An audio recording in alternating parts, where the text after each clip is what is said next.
Hello, my name is Rachel, and today I'm bringing you my April wrap-up. So, April was another month. I mean, that's about all I can say. It wasn't great, but I think it was better. Again, not great, but better. So, let's just go ahead and dive into what I did manage to read. So, first up, I read I Survived the Sinking of the Titanic, 1912 by Lauren Tarshis. And I actually listened to this on YouTube. She has been reading a few of her books out loud, a couple chapters a day on YouTube. And I'll link it down below if you want to check it out or if you want to recommend it to a younger reader that you know. I think the I Survived series is just very interesting. The premise is that we have a character who is literally surviving through a crisis in history. It's an entire series. All of them take place in some actual disaster, like Pompeii, the Revolutionary War, tsunamis, 9/11, all kinds of different things throughout history, and we have a character who is surviving in that instance. And obviously this one takes place in the Titanic. I definitely wanted to give this one a read before I recommended it to my students for Titanic Remembrance Day, and while this hasn't been my favorite I Survived so far, I think it totally meets the goal of the book, really takes you back kind of in history, lets you experience a little bit of what it might have been like to be a child on the Titanic. So I thought this was fascinating. If you know a younger reader who is interested in history or who is specifically interested in the Titanic, I would definitely recommend this. I will link the author's channel down below where she was doing the readings for this. Next up, I picked up Every Heart a Doorway by Shauna McGuire.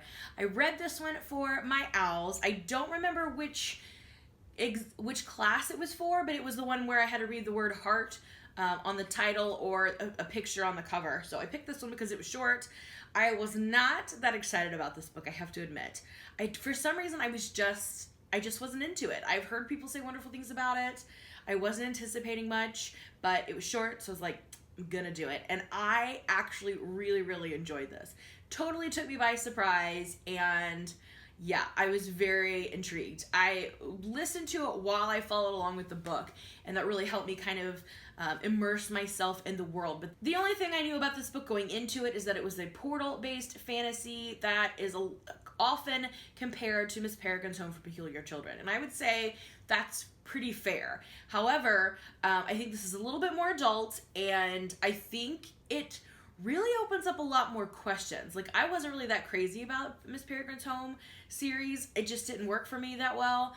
But I know a lot of kids who like it, so I'm always on the lookout for things that I can recommend to them after they've read Miss Peregrine. I'm not 100% sure I would recommend this to some high school kids. There's a few more adult references and conversations that could be had here, but definitely more mature teenagers could handle this. And I'm just fascinated by all of the worlds. Essentially, all of the kids are at this home because they have been some way, shape, or form kind of kicked out of this portal world that they have discovered. And they kind of all feel like the portal world is their like true home, their true place they belong. And they're just kind of beside themselves with not being able to go back. So it's almost like a therapy home, like a group therapy for all of these kids who are kind of wayward now. And oh my gosh, I cannot wait to read more about these worlds. I'm just so fascinated by so many of these worlds and how they operate, and I just have so many questions. I'm definitely gonna have to continue on with the series, but very, very much enjoyed this one. I think I gave it 4 or 4.5 out of 5 stars. Next, I read a kind of memoir. It's like a nonfiction YA book, and it's called I Can't Keep My Own Secrets, 6-Word Memories, all written by teens. And essentially, it is what it says it is. It's all of these 6-word memoirs that have been compiled that were all written by teenagers, shared out again for teenagers to read and kind of find themselves. And I mean, some of them were just goofy, but some of them were like really heart-wrenching in just 6 words. Some of them are exactly what you'd expect a teenager to say, and some of them were like profound and deep. So I think it had a lot to offer, but I don't know. I'm torn if I'd recommend it overall. I would definitely recommend it to like certain people, but I don't know. I'm not 100% sure how I felt about it, but it was interesting to say the least. And obviously it went quick, a lot of 6-word memoirs. But if you're unfamiliar with the idea of a 6-word memoir, it came from, I think it was like Ernest Hemingway, maybe, who was challenged to write a story in 6 words. And he came up with like the most tragic one I'd ever heard. And it was something like, baby shoes for sale, never used. Ugh, that is so, ugh. That's so sad. So I've kind of always been intrigued by the idea of these 6-word stories, but I don't know. The memoirs, I feel like, again, you can take them or leave them. Interesting to see like a newer version, especially now with all the things happening currently. It could be very interesting to come across some things like that. Next up was a reread. I recommended, for like a daily recommendation, Little Book of Hygge, Danish Secrets to Happy Living by Mike Viking, and I recommended it, and I thought, I actually really liked the book. I want to reread it again. So again, it was tiny. I was in the mood for it, so I decided to pick it up and read it. And I think I read it in like maybe a day or two, just kind of dipping in and out when I had a chance. And I kind of enjoyed it. It inspired me to try to start a sourdough starter, but I've yet to make bread with it. I just basically am feeding this weird starter thing in my house now. But I don't know, it reminded me that I need to try to be a little more hygge, a little more intentional, like slow things down and kind of more of enjoy the journey as opposed to rushing to the destination. So I'm glad I reread this. It gave me some kind of insights, and it just reminded me to just light all the candles and get all of the blankets and all of the coziness. So I'm glad I reread this one. It was a good read. And then last but not least, another very hygge book, if you will. It is Book Love by Debbie Tung. And every time I see her name, I think it's Thug. Like the way it translates to my brain as I see book thug, and I don't know why, but I love it. But I really enjoy this. It's basically just kind of like a love story for books. It's a comic format and just about a girl who loves books. That's all you need to know. It was cute, very relatable, very fun, and easy to read. So there you have the 5 books that I managed to read. I know my goal was like 15 books, so not quite there. I only made it about a third of the way, but I am excited that I did really enjoy at least 2 of the books that I read. I mean, thoroughly enjoyed 2 of the books that I read this month. Aiming for a little higher next month. I also have several that I started and just haven't finished, either because I'm just currently reading them or because I started them and I just couldn't get into them, but I don't really want to give up on them yet. So they're just kind of hanging in like book limbo, and that's happened quite a few. So I'll keep you posted as I finish books and wrap-ups, like how long it's taken me to read them roughly, and if it's been a very long time. All of these I pretty much started and finished in the same month, but there will be some, hopefully next month, that, have taken me like 2 or 3 months to read just because I can't keep myself like interested in reading that book. I don't know. Long story, but I'll keep you posted. So I finished 5 books this month. That is only 3 of the 11 books that I had on my TBR. I had 11 books on my TBR, and I only read 3 of them. So that's not awesome.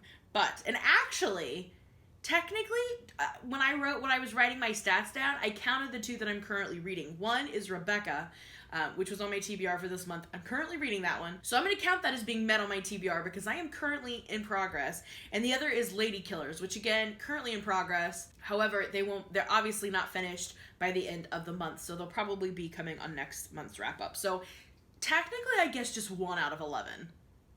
And is that even true? Did I even read one? Oh, yeah. Every Heart or Doorway was on my official TBR for the Owls. It's the only one that I got finished.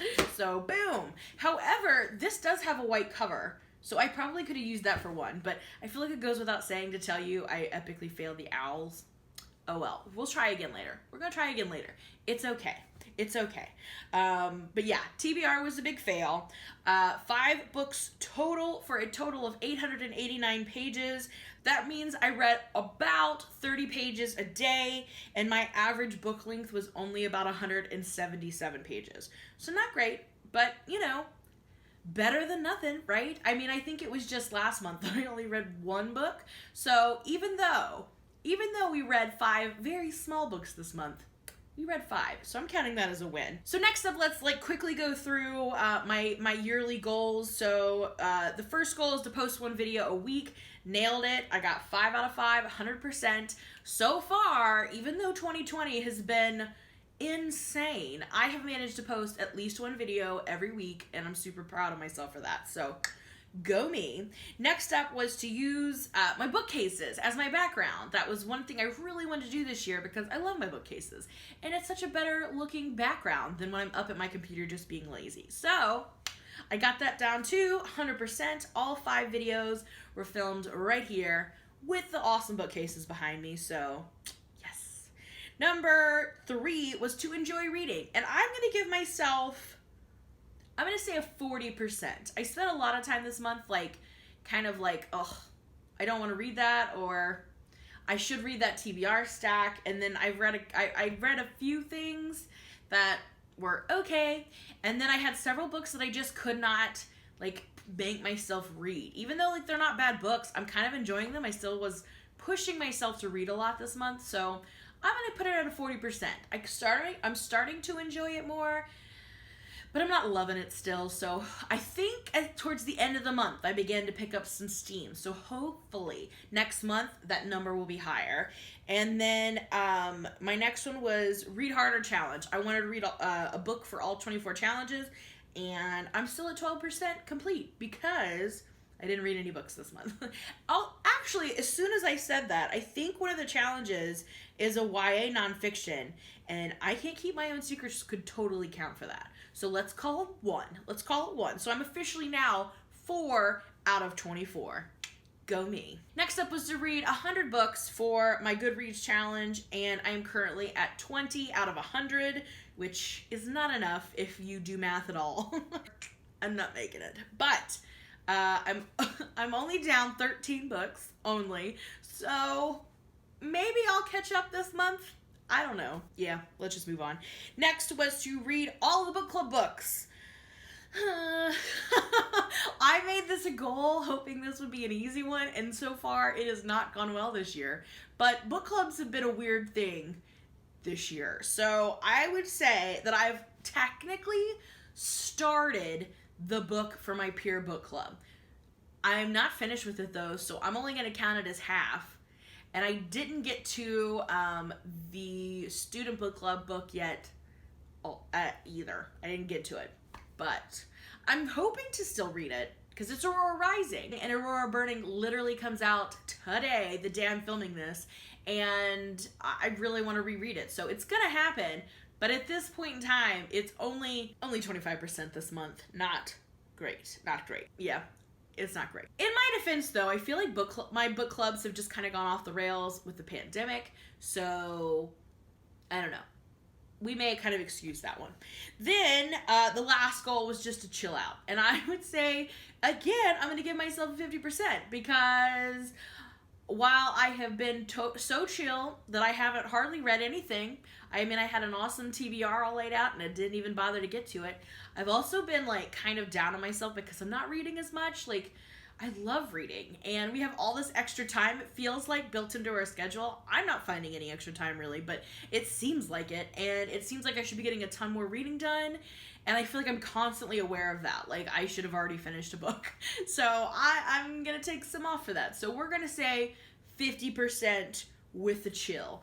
Hopefully in May, that'll be even higher because I'm resisting the readathons next month as much as I can. We're going to resist the readathons. So overall, not great numbers this month. So let's think ahead for next month. For next month, obviously, you know, I want to do at least 1 video a week. I want to have my background. I'm hoping my enjoying reading will go up as well as my chill out in the reading department. I'm not sure about the book riot. I'm not going to pick books specifically for that. So if it doesn't happen, it doesn't happen. I would really like to get caught up with my Goodreads goal. Like, that's like kind of a month goal. I'd really, really like to get back on target with that. Which means I'm going to have to read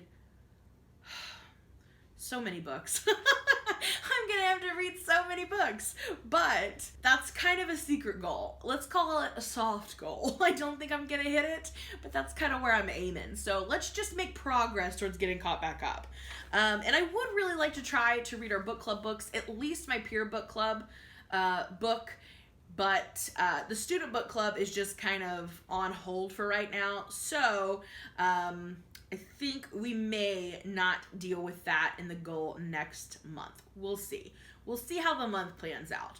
But we may be dropping that goal part of it for next month. So I'd really like to try to at least read 10 books. That's a big goal considering that in the past 2 months I've only read 6 altogether. But we're gonna try. We're gonna try. Soft goal is to catch up with Goodreads. I really want to get back up to at least a 75% of book enjoyment. Like, I just want to enjoy reading again and really feel like I can honestly tell you in the wrap-up that I enjoyed most of the books that I read. So I'm hoping that's true. And like I said, I hope my chill rating is just through the roof. I'm going to try to avoid readathons and any type of, like, requirements for reading, picking things out that I have to read. I'm going to try to be really easy on myself, maybe do a few rereads, just read things that I really want to read to try to get really back into it. So there you have it. There is the wrap up for the month of April. It was better than March, but still not as good as I hoped. So hopefully when I see you at the end of May, things will just be top notch and I'll be crushing all those goals. So thank you so much for watching. If you would like to share any details about your reading month, definitely do so down below in the comments. And thank you so much for watching. I'll see you again in another video soon. Bye for now.